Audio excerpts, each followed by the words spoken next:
Rayagada fire station निकट में दुर्बृत्तों आतंकराज बंदूक देखाई माड़ मारिबा सह लुटि नेले सुना अलंकार लुटेरांक माड़े पूर्त विभाग कर्मचारी बसंत कुमार मिश्र आहत हो जिला मुख्य चिकित्सालय होती भर्ती गतकाली राति में बसंत एकुटिया घरे शोइथिबा बेले 5 जन दुर्बृत्त घरे पशि बंदूक देखाइथिले ते बसंत को बंदूक देखाई भयभीत करने सह निस्तुक माड़ मारी घरे थिबा सुना अलंकार वाशिंग मेसीन फ्रिज मोटरसाइकेल और गैस सिलिंडर समेत अनेक आसबाबपत्र लुटि नहीं बसंत शरीर विभिन्न स्थान में आघात लगी अभियोग पाइबा पर घटनास्थल में पुलिस पहुंची तदंत आरंभ कर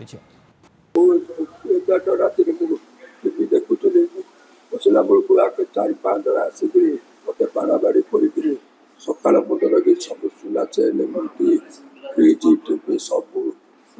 पैंट सार्ट गैस हाँडी सब धरिक पड़े चोर बोल भावुँ कि कौन मुझे जानी पार्ना मुझे जानी मुझे देखी तंटी पट्टी चिपी देखते बंदूक धरिक आसते 3टा ना 4टा बंदूक। संतोष पाणिग्राही रायगड़ा रिपोर्टर आम सहित फोन लाइन जोड़ी होती। संतोष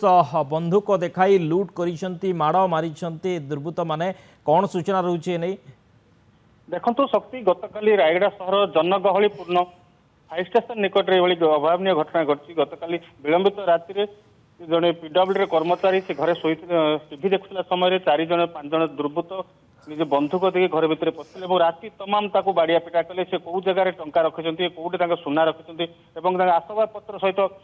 फ्रिज गैस हांडीटे नहीं गोटे गाड़ी मध्यम से सूचना देती बाइक नहीं एने आज सका से रायगड़ा मेडिकल को जाते मेडिकल पक्ष पुलिस को खबर दिया पुलिस घटनास्थल में पहुंची तदंत आरंभ कर रायगड़ा सहर जनगहलीपूर्ण यही लुट राजधानी चलती निश्चित भाव में रायगड़ा सहर दिनक दिन जमी बढ़ी चलती से भाव में लुट राजधानी बढ़िया लगी पुलिस को चकमा जाई जनगहलीपूर्ण चोर मैंने अन्यायस घटना घटाऊँ पुलिस बर्तमान नीरव दशा साजी जाती। ओके बहुत बहुत धन्यवाद संतोष समस्त सूचना।